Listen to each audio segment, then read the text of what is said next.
오늘 명예군사 추대식에 주시는 하나님의 말씀입니다. 사도행전 16장 11절부터 15절입니다. 신약성경 사도행전 16장 11절에서 15절까지의 말씀, 우리 한 절씩 교독하시고 마지막 15절 함께 읽겠습니다. 우리가 드로아에서 배로 떠나 사모드라게로 직행하여 이튿날 네아폴리로 가고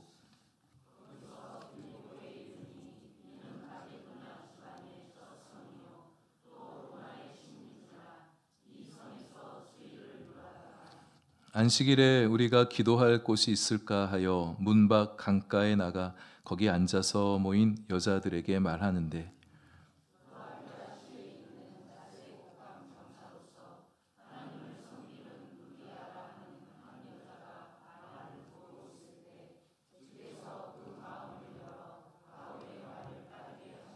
함께합니다.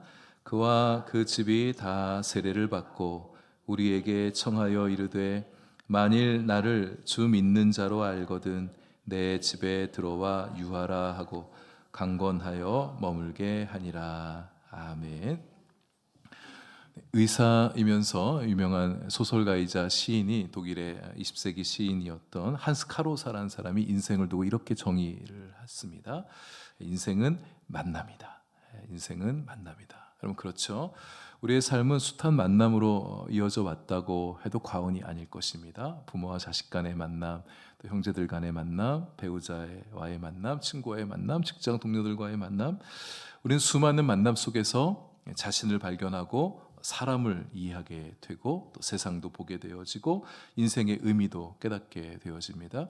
우리의 신앙 여정도 마찬가지죠. 숱한 만남들과 함께 특별히 교회 지체들과의 만남을 통해서 우리의 신앙이 여기까지 이어오게 되었다. 이렇게 말할 수 있잖아요. 우리 인생의 여러 만남들을 귀하게 여기고 또 소중하게 여기고 아름답게 가꾸는 것이 그래서 인생을 잘 살아가는 중요한 지혜가 된다. 이렇게 말할 수 있겠습니다.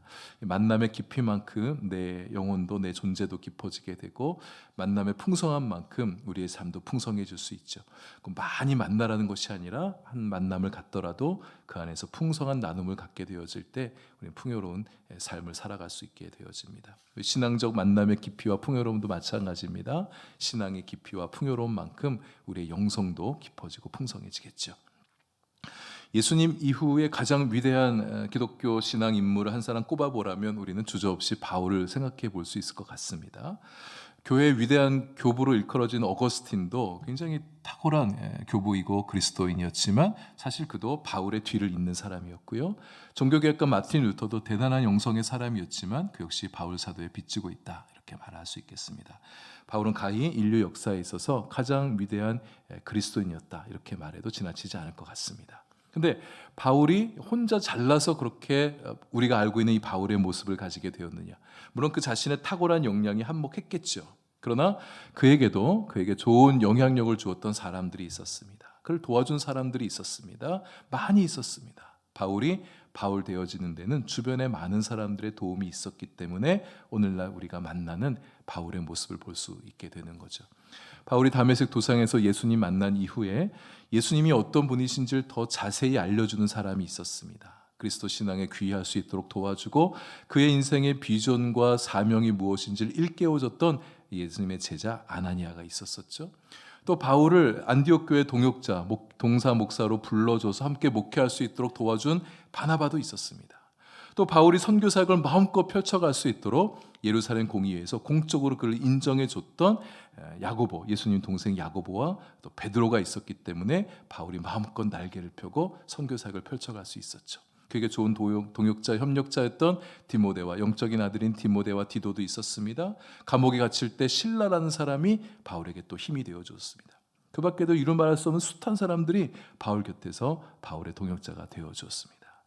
오늘 본문에서도 그 바울에게 도움이 되었던 한 사람을 또 소개해주고 있습니다. 바로 루디아라는 여인이에요. 바울이 주님의 부르심을 받고 그의 선교 동선이 이제 소아시아 지역에서 유럽으로 건너가게 되어지잖아요. 근데 유럽으로 간다는 게 사실은 쉽지 않았었을 것입니다. 왜냐하면 그의 계획 안에 있었던 루트가 아니었었죠. 그리고 유럽을 그가 얼마나 많이 여행 다녔는지 모르겠지만 뭐 지금 놀러 가는 것도 아니고 선교하겠다고 가는데 낯선 대륙에 이동하여서 선교한다는 게 사실상 쉬운 일은 아니었을 것입니다. 빌립보란 도시에 들어갔어요. 여기에 아는 사람이 아무도 없습니다. 빌립보란 도시는 독특하게도 유대인의 회당마저 없었어요. 바울이 낯선 도시를 선교하면서도 그곳에서 선교사역을 잘 펼칠 수 있었던 이유는 그곳에 유대인의 회당이 있었기 때문입니다. 동족 유대인들이 있으니까 조금 마음 편하게 선교를 할 수 있었던 거예요. 근데 빌립보란 도시에는 유대교 회당이 없었습니다. 다른 도시들보다 빌립보 도성에서 유대인들의 위상이 현저히 낮았었습니다. 당시 로마 제국 내 유대인들의 평판이 좋지 않았었죠. 로마 제국의 종교적인 정책은 다신교 정책인데 유대인들은 유일시 신앙을 고수하지 않습니까? 그게 고깝지 않았던 거예요. 빌립보 정부는 특별히 유대인들에게 인색해서 유대인들을 위한 회당을 승인해 주지 않았던 것 같습니다.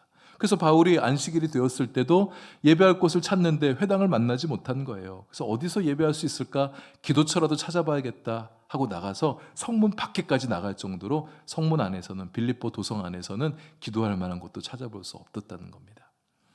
적절하게 기도할 곳이라도 찾아 나선 그에게 하나님께서 준비해 두신 만남이 있었어요.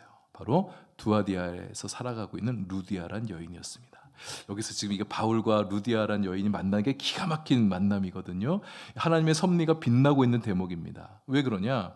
이 루디아는 빌립보 거주한 여인이 아니에요. 두아디아 성에 살아가는 사람이에요. 거기서 자기 가게를 오픈하고 자색 옷감을 팔고 있는 사람인데 그가 여차여차해서 빌립보란 도시에 와서 옷감을 팔라고 지금 빌립보에 와 있는 겁니다. 근데 여기서 우연히, 우리가 볼 때 우연인 거죠. 표면적으로 보면 우연인 거죠. 바울 일행을 만나게 된 거예요. 하나님을 섬기는 여인이라 했습니다. 하나님께서 이 루디아를 눈여겨봤을 거예요. 이미 오래전부터 루디아를 보고 이 사람에게 예수 그리스도를 만나게 해줘야겠다. 예수 그리스도를 소개해줘야겠다. 바울을 만나게 해주면 좋겠다. 이런 마음을 하나님께서 진즉에 가지셨을 것 같습니다. 근데 여러분, 우리가 잘 알다시피 바울이 소아시아에서 선교를 하지 못하잖아요. 하나님께서 소아시아에 머물지 못하게 하고 유럽 마게도냐로 건너가게 했습니다. 만약 소아시아에서 그가 선교를 마음껏 할 수 있었더라면 이 두아디라에 가서 선교했었을 거예요. 두아디라는 굉장히 당시 상업과 무역의 중심 도시였습니다. 버가모와 함께 소아시아 지역에 굉장히 큰 도시였었는데 요한계시록 보게 되면 요한계시록 7개 7대 교회가 나오죠. 7개 교회에 바울이 보낸 편지가 있습니다. 거기 두아디라 교회가 있단 말이에요. 그러니까 이거 물론 이제 두아디라에 루디아가 살고 있다 할지라도 꼭 만나게 되는 법은 없지만 하나님을 섬기는 여인이었다면 하나님께서 눈여겨보시고 그에게 복음을 전할 기회를 만들어 주셨을 것입니다. 근데 지금 두아디라에서 바울이 선교할 수가 없었던 거예요. 선교가 막힌 거예요. 그러면 이렇게 되면 평생 루디아는 바울을 만나보질 못할 가능성이 굉장히 많은 거죠. 근데 기가 막히게 두아디라가 아니라 빌립보에서 이 루디아란 여인이 바울을 만나게 된 것입니다. 빌립보에서 만나 복음을 듣게 되어지고 예수님을 영접하게 되고 세례를 받게 되어지고, 더욱 놀라운 것은 자신이 거주하던 빌립보 집을 바울에게 오픈해서 그곳에서부터 교회가 시작되어질 수 있는 축복을 이 루디아라는 여인이 누리게 된 것입니다. 바울도 물론 좋았겠죠. 루디아 덕분에 빌립보 선교를 마음껏 펼쳐갈 수 있는 거점이 마련된 것이니까요. 하나님의 놀라운 섭리가 은혜가 이곳 빌립보 성문 바깥 앉아있던 여인들에게서 이 일이 일어나게 된 것입니다. 아마 오늘 명예권사로 추대되는 이남윤 집사님도 그렇게 하나님의 여러 섭리적 만남 가운데 오늘까지 오게 되셨을 것입니다. 누군가가 우연치 않게 예수님을 소개해줬고, 겉으로 보면 수평적으로 보면 우연이지만 거긴 하나님의 섭리가 작동하는 거죠. 예수님을 소개해줬고 또 이렇게 교회에 나와서 교회로 이끌어준 누군가가 있었고 여기서 신앙생활 잘 할 수 있도록 도와준 주변에 수많은 사람들이 있었고, 그래서 오늘 이렇게 또 명예권사로 추대될 수가 있었습니다. 이남윤 집사님만 그러겠습니까? 우리 모두 그렇죠. 우리가 여기까지 오는데 숱한 만남들이 있었습니다. 누군가가 믿음의 씨앗을 뿌려줬고 믿음의 길을 안내해줬고 복음의 길을 안내해줬고, 우리가 살다 보면 믿음이 약해질 때가 있어요. 넘어질 때가 있어요. 그럴 때 우리를 붙잡아준 누군가가 있었기 때문에 이렇게 오늘 우리가 이 자리에 나와서 주님을 예배하고 신앙의 여정을 계속해서 이어갈 수 있게 된 것 아니겠습니까? 여기에는 하나님의 섭리가 있었다. 누군가의 도움, 누군가의 섬김, 누군가의 사랑을 연결해준 하나님의 사랑의 섭리가 우리에게 있었던 것입니다. 그래서 우리는 이남현 집사님뿐만 아니라 여기 계신 우리 모두 우리의 지난 인생 가운데 만나왔던 수많은 사람들에 대해서 감사할 수 있어야 됩니다. 이런 사람이 내 인생에 있었기 때문에 내가 이렇게 살아올 수 있었고 내가 믿음 가지게 됐었고, 또는 기억해서 감사할 수도 있어야 돼요. 우리 그냥 우리의 기억 속에 숱하게 묻혀진 사람들도 있는데 한번 생각해 보세요. 지금 내가 인생을 지금까지 살아오는 동안 나에게 도움이 되었던 사람, 신앙적으로 도움이 되었던 어떤 사람들이 있었나, 그 사람들 하나하나 떠올리면서 감사하고, 또 주님께 그런 만남을 내게 허락해 주신 하나님 앞에 감사할 수 있는 우리의 신앙이 될 수 있으면 좋겠습니다. 앞으로도 그렇게 하나님께서 우리 인생 여정에 좋은 만남들 준비해 주셔서 만남을 통해서 우리 신앙이 더 부요해지고 더 성숙하게 되어지는 은혜가 우리에게 있게 되길 바랍니다. 우리도 또 다른 누군가에게 그렇게 의미 있는 만남, 오랫동안 기억되어질 수 있는 소중한 만남으로 기억되어지는 우리의 신앙이 될 수 있기를 바랍니다. 루디아가 바울에게서 복음을 듣게 됐죠. 복음을 듣는 동안 이 여인의 마음에 역사가 일어났습니다. 복음의 능력이 여인에게 역사하게 됐던 거예요. 14절이 말씀합니다. 주께서 그 마음을 열어 바울의 말을 따르게 하신지라. 그러니까 루디아가 바울의 복음을 듣고 있는데 마음에 깊은 감동이 일어나게 된 거예요. 그 말을 들으면서 마음이 움직이고 내가 예수를 따라야겠다라는 결심이 이 루디아 여인 안에 있게 된 것입니다. 루디아에게 임한 은혜예요. 거기에 다른 수많은 여인들도 있었는데 유독 이 여인만 좀 반응하게 된 것 같아요. 성경은 이 여인을 주목해 보고 있습니다. 루디아라는 한 여자가 말을 듣고 바울의 말을 따랐다. 루디아는 한 여인에게 좀 집중돼서 이 말씀을 좀 들려주고 있잖아요. 근데 중요한 것은 14절을 보시면 넷째 줄입니다. 주께서 그 마음을 열어 바울의 말을 따르게 하셨다, 이렇게 얘기하고 있습니다. 그러니까 주님께서 마음을 열어주신 거예요. 사람이 예수님의 신앙을 가지려면 먼저 들어야 되고, 듣는 다음에 그 들은 것을 마음에 받아들여야 되는데, 귀로만 들으면 안 되고 귀로 들은 말씀이 마음 안에까지 내려오게 될 때 이 믿음이 자리하게 되어지는데, 그렇게 마음을 열도록 도와주신 분이 하나님이시다, 이렇게 얘기한 거예요. 우리가 신앙을 가지게 된 게 다 그렇습니다. 우리가 예수님 믿게 된 거, 누군가의 전도를 받고 내가 예수님 믿기로 어떤 결심이 있었기 때문에 이렇게 오게 된 건데, 사실 내가 믿는 행위를 가져왔지만 사실상 하나님께서 믿어지는 은혜를 우리 가운데 베풀어 주셨기에 우리가 마음을 열고 예수 그리스도를 받아들이고 여기까지 오게 된 것이죠. 오늘 명예권사로 추대되시는 우리 집사님도 그런 은혜가 있으신 분입니다. 예수님 믿어지는 은혜가 있었죠. 마음이 열려서 예수님을 받아들였고 세례도 받으시고 오늘날 이렇게 명예권사의 직분도 받으시게 된 겁니다. 근데 여기서 열다라는 이 단어가 뭔가 닫혀 있는 게 그냥 이렇게 살짝 오픈된 정도가 아니라, 이 원어를 보면 활짝 열리다, 이런 뜻입니다. 쭉 열리는 거예요. 활짝 열어지신 거예요. 그러니까 하나님께서 루디아가 복음을 듣게 되어질 때 그 마음을 이렇게 살짝 열어준 게 아니라 확 열어주셔서 복음 말씀이 쑥 들어오게 하신 거예요. 그의 마음 안에 확 들어오게 하신 것입니다. 마음이 열려서 예수 복음을 기쁘게 받아들이고 내가 예수님 믿고 살아야겠다는 결심이 그 여인 안의 마음 안에 들어오게 됐다는 거죠.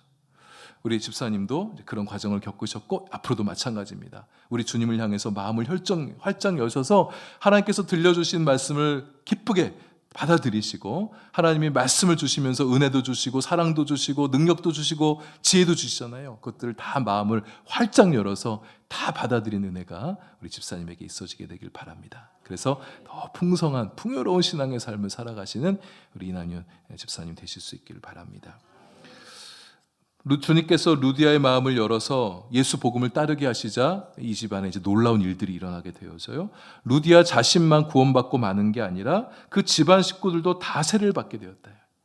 우리 이 집사님에게도 그런 일이 일어나면 좋겠습니다. 우리 가정 안에 우리 따님들 예수님 참 잘 믿으시는데 오늘 우리 사위들께서도 우리 장모님 축하하시게 이렇게 오셨어요. 너무 반갑고 너무 귀합니다. 우리 두 분에게도 또 옛날에 또 교회도 다니셨기도 하셨댔는데 다시 예수님 만나셔서 예수님 만난 그 축복을 다시 좀 풍성히 누리시고 온 가족이 마음 활짝 열어서 예수님 믿는 가정이 되어지고 자자손손 그렇게 예수님 잘 믿는 복된 가문 되실 수 있기를 축복합니다. 루디아는 이렇게 끝나지 않아요. 자기와 자기 식구들 예수님 믿게 된 것에 대해서 하나님 감사합니다, 바울 선생님 감사합니다, 이렇게 딱 끝나지 않습니다. 은혜와 축복을 받은 사람은 자신이 받은 은혜와 축복을 나누고 싶어집니다. 루디아는 바울에게 보답하고 싶었어요. 그래서 바울 일행을 자신의 집으로 초대합니다. 자신의 집에 오셔서 마음껏 쉬십시오. 쉬시고 또 잠자리도 제공했겠죠. 먹을 것도 제공했을 것 같아요. 빌립보 성에서 선교하는데 마음껏 하시라고 그렇게 집을 오픈해 주었습니다. 그렇게 하나님의 종을 귀하게 여기고 또 전도 선교사를 귀하게 여기는 집, 하나님을 위해서 일하는 사람을 귀하게 여기는 집,